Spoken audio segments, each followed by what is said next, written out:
Nous sommes la moyenne des personnes que nous fréquentons. Avec Génération Do It Yourself, je vous propose de rencontrer ensemble des entrepreneurs, sportifs ou artistes qui vont littéralement faire exploser notre moyenne.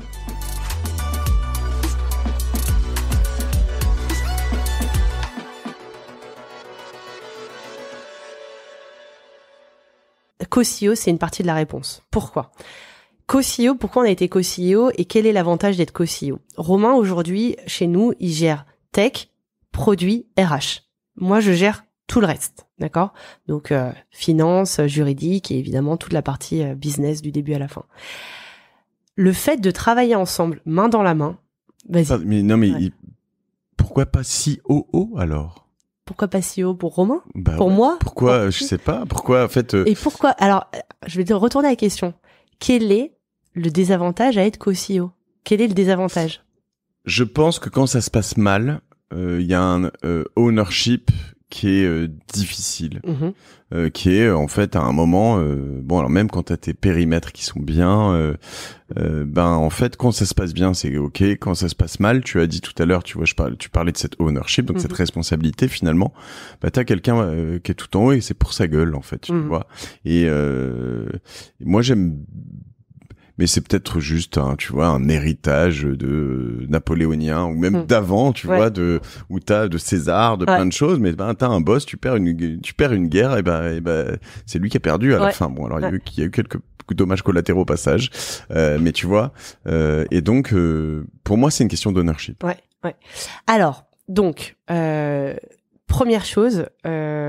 Et je sais que j'ai pas forcément raison là-dessus. Voilà, soyons juste très clairs. Je sais que il y a des boîtes extraordinaires. Alexandre Fréty, qui est chez Malte aujourd'hui, co-CEO. La Redoute, Salesforce. Exactement. Je sais que j'ai des Mano, exactement. Je sais que j'ai des et puis certains qui ont été créés comme ça, comme Mano, et Malte en l'occurrence, qui a évolué. Voilà. Il y a, je sais que j'ai des gens très aussi smart et street smart comme Olivier Brouran chez Mantou, qui réfléchit à faire ça et qui m'a demandé de le mettre en relation avec plusieurs couples de co-CEO pour essayer de comprendre comment ça fonctionnait, comment lui pourrait arriver là-dessus. Donc je dis pas qu'il y a qu'une seule règle, mais ça me titille. Alors déjà, je partirais d'un principe, c'est que moi je ne donnerai jamais aucune leçon sur la façon d'organiser ta société. Et donc ça part par est-ce que tu veux être solo founder, est-ce que vous voulez être 3, 10, 2 Opal, chacun libéré, voilà. Et je trouve qu'il y a aucune leçon de succès à tirer de personne, tu vois, de se dire oui c'est sûr que cette recette là fonctionne, c'est pas vrai, parce que c'est une question de personnalité, c'est une question de la façon dont tu ressens les choses et de la relation entre deux personnes. Et donc nous ce qui est sûr avec Romain, c'est plusieurs choses. De un, tu parles de cette question de responsabilité, de prendre l'ownership, de réfléchir à ça. Nous, avec Romain, s'il y a le moindre problème, on prend tous les deux la responsabilité à 5000%. Et il y en a pas un qui va dire c'est la faute de l'autre. Ça n'arrivera jamais. Le jour où ça arrive, je vais te dire qu'on changera la structure. Et on est tous les deux, on est loin d'être naïfs. Je pense que ça, c'est sûrement très français d'être toujours très cynique, etc. Et d'être capable de se confronter à la réalité. Si un jour on doit changer cette structure, on la changera. Il y aura aucun problème, d'accord ? Ça, c'est pas un sujet. Aujourd'hui, ça nous apporte que des avantages et aucun inconvénient pour plusieurs raisons. De un, avec Romain, on passe notre temps à se challenger tous les deux et à nous tirer vers le haut. C'est-à-dire que tu vois, quand on a des décisions difficiles à prendre, etc., et ben, pour moi, je pense par rapport à nos personnalités, parce qu'on est des gens qui aimons travailler en équipe et c'est comme ça qu'on est, et bien, avoir une autre oreille et être capable justement d'être deux dans les moments les plus difficiles, quand il y a des décisions très dures à prendre, et ben, pour moi, je peux même pas dire, je pense que Romain m'aide au fait que je dors extrêmement bien avec Pigment. Je dors super bien toutes les nuits, tu vois. Tu vois, je me dis toujours, je me sens en sécurité complète et ça, c'est très important dans l'entrepreneuriat. Et une grosse partie de ça, c'est grâce à Romain. C'est aussi grâce à mon équipe, c'est grâce à ce qu'on fait tous les jours. Mais Romain est un vrai pilier, je trouve, dans la façon, et je pense qu'il dirait la même chose de moi parce que on s'entraide énormément.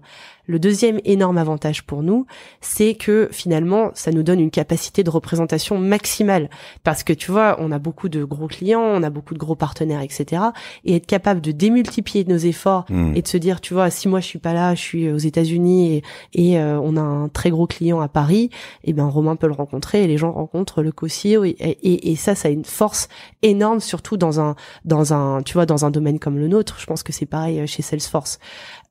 Derrière, en fait, la force sur laquelle je voulais revenir, qui est clé et qui est un des facteurs de notre succès, et franchement, je le dis, je te rappelle, c'est pour ne donner de conseils à personne, parce que chaque histoire est différente.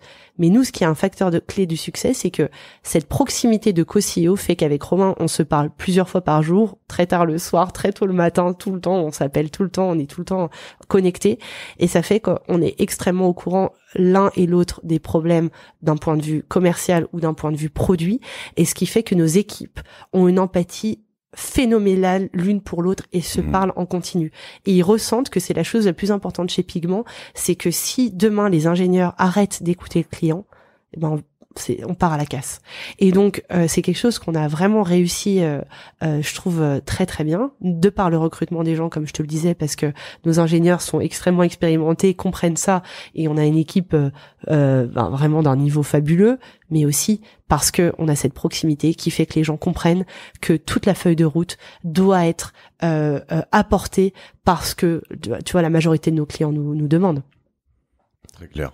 Et puis il y avait la troisième raison. Ouais, je vais rester sur la troisième raison avant d'aller sur la suite. Ouais. Sur la suite, j'ai un petit sujet. Bah, tu vois, la troisième raison retourne encore une fois sur la qualité du recrutement et sur le type de personnes qu'on va chercher.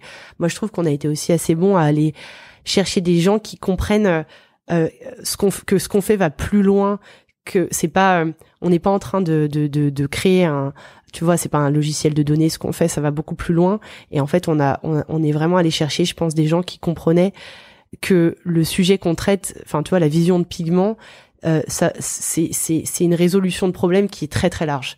Parce qu'en fait, à la fin, tu vois, nous, ce qu'on veut faire avec Pigment, c'est de se dire, on est capable d'emmener les entreprises dans des sujets, tu vois, de réfléchir à, tu vois, comment est-ce qu'on va créer de l'emploi, comment est-ce qu'on va sauvegarder de l'emploi, comment est-ce qu'on va mieux faire sa planification écologique. Tu vois, je peux donner des exemples concrets, mais on travaille aujourd'hui avec des plus grandes villes de France, tu vois, qui sont nos clients, qui veulent faire toute leur planification écologique, tout leur bilan carbone avec nous, et donc sur lesquels on les emmène sur des sujets de transformation des villes. Et je te donne ces exemples, mais c'est la même chose dans le secteur privé. Et en fait, on cherche des gens qui comprennent que ce qu'on fait, ça s'arrête pas à un produit, c'est qu'on veut transformer la façon dont les gens optimisent les ressources, tu vois, qu'ils utilisent, parce qu'on est dans un monde où, tu vois, les ressources sont finies, où il y a des vraies problématiques, que ce soit des problématiques RSE, des problématiques justement d'emploi, des problématiques de richesse, etc. Et donc, on veut des gens, pareil encore une fois pour revenir aux entretiens qu'on fait passer, qui ont une vision, qui comprennent aussi l'intérêt du client et ce qu'on essaye de faire avec le client, qui va bien au-delà de tiens, c'est bon, tu vois, t'as accès à ta donnée, c'est super, tu vois, ta donnée elle est bien connectée, le logiciel est bien et ça s'arrête là. Non, c'est quelle est la valeur qu'on va apporter demain et comment est-ce qu'on va aider à tu vois, aider les entreprises de demain à se transformer dans une économie qui change tous les jours, notamment avec ces problématiques de réchauffement climatique et puis bien d'autres.